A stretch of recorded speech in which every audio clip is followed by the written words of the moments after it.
must learn French though, because not many people speak English. Vegan. Go vegan. Eating papaya every day.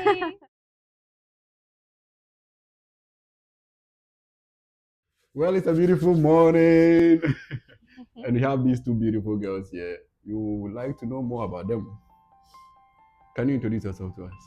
Hello, I'm Natalia and I am from Ecuador. I'm 24 years old. No, I am actually 23 years old. And I've been here in Florence for almost 4 months. I'm cursing my third semester. I am studying tropical biodiversity and ecosystems. It's a master called Tropimundo, and we've been moving each semester in different places. And this semester we are here in Florence. Hi, I'm Isabela. I'm also from Ecuador and from the Galapagos Islands, and I'm also part of the Tropimundo master's degree. We've been traveling through different countries. In my case, I started in Belgium and then I moved to La Reunion Island, and after that, here in Florence, where most of our other classmates met again. Well, it's beautiful you coming from Ecuador. Can you share more light on Ecuador? Of course, Ecuador is a tropical paradise. We have 3 different regions and the Galapagos Islands, so Isabela can talk more about it because she's from there. But yeah, I am actually from the highland region because we have the Amazon region, the highland region, and the coast. And I come from the highland region. My hometown is called La Tacunga and it's located in Cotopaxi province. The province is called like that because there's a huge volcano that it's called Cotopaxi, and it's a very touristic place. So there's a lot to see, at least for us as biologists. It's really a paradise to study, um, to do field work and learn a lot about the diversity we have in our country.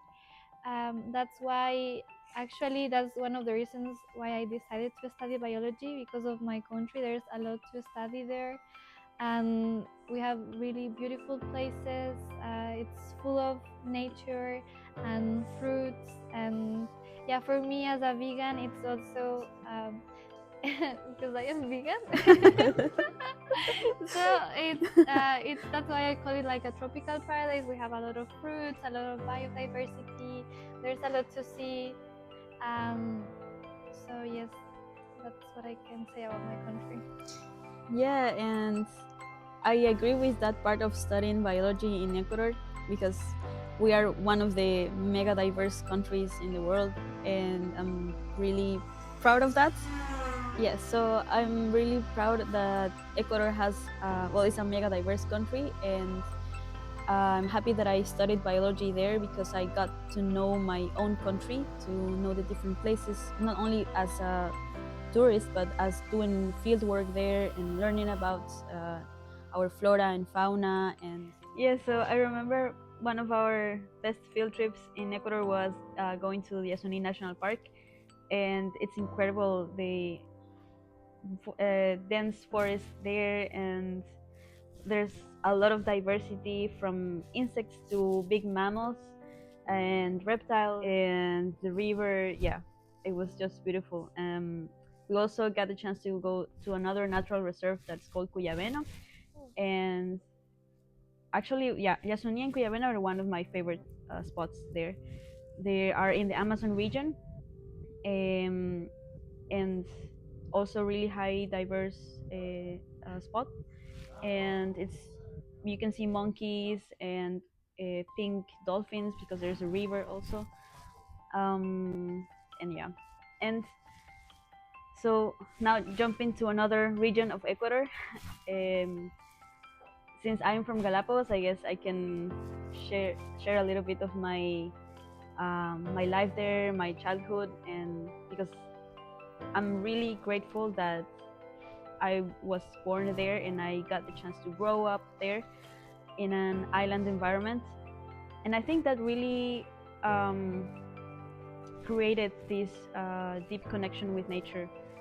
And as a child, I grew up in the highlands of the island and in a farm, and so we had our house like surrounded by forest, and just like running in the forest was like really special for me.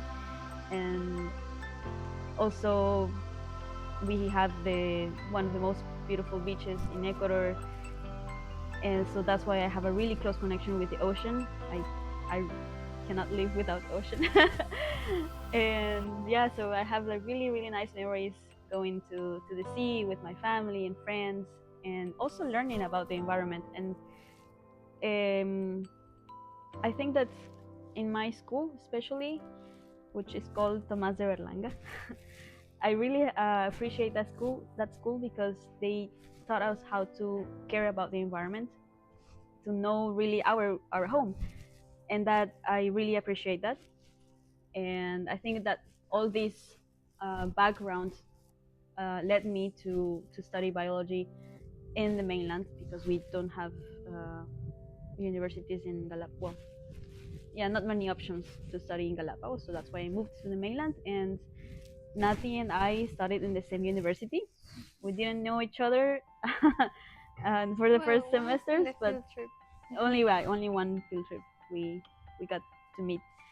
But I also got the chance to live a little bit the experience of living in the mainland, because it's a whole different experience, mainland to Galapagos. Galapagos is like living in a small bubble, and we get a lot of tourists. It's very well known because it's like a paradise, and it really is. But there's also other parts that you don't usually get information unless you live with locals. Like, for example, the health system, not the best one. Like, we have to travel to mainland to get medical attention sometimes. And education, I think I would say it's quite well. But we have like some limitations as being isolated.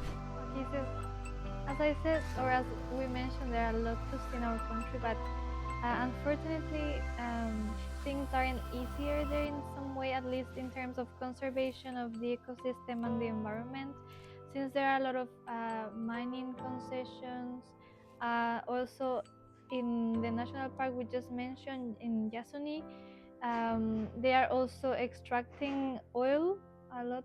There's a lot of and it implies a lot of issues, of course, in terms like the effects on the environment, but also the communities that live there, because of the contact with these kind of companies.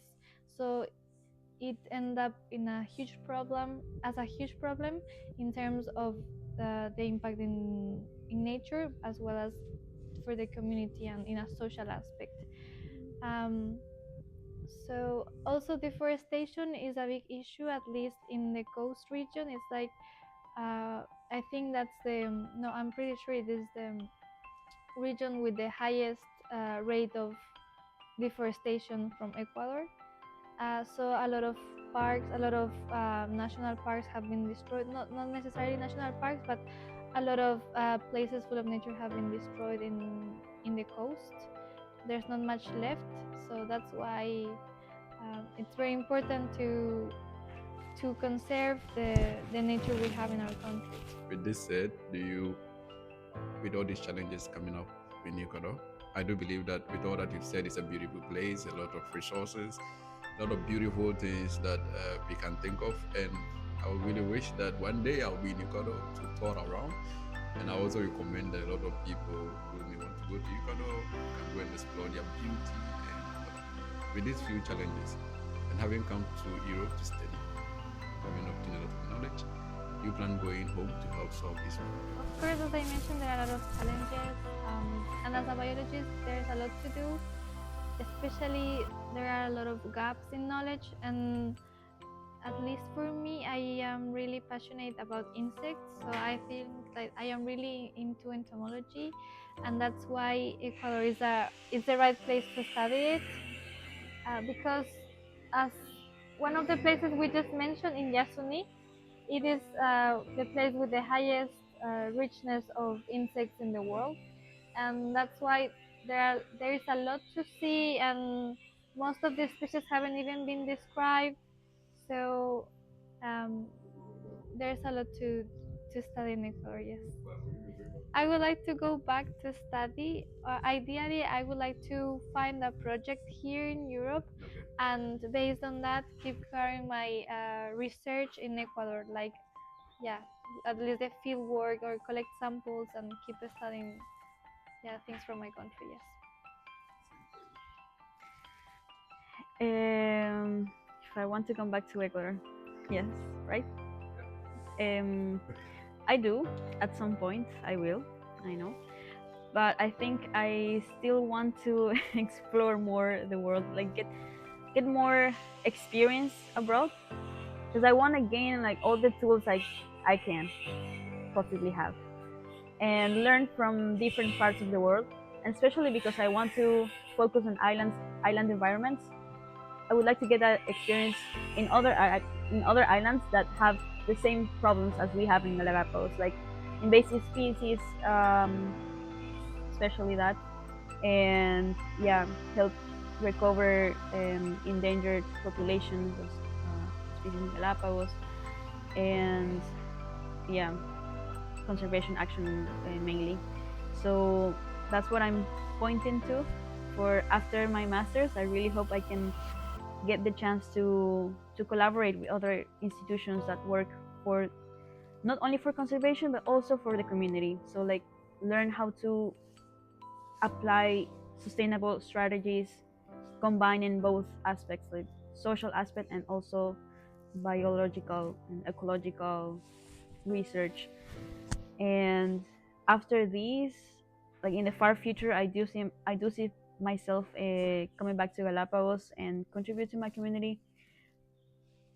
I in fact I have a project working in mind that I would like to do there, applying these intentions that I'm mentioning now, because I'm really motivated to do something there and combine research with a little bit of tourism and like ecotourism and conservation action.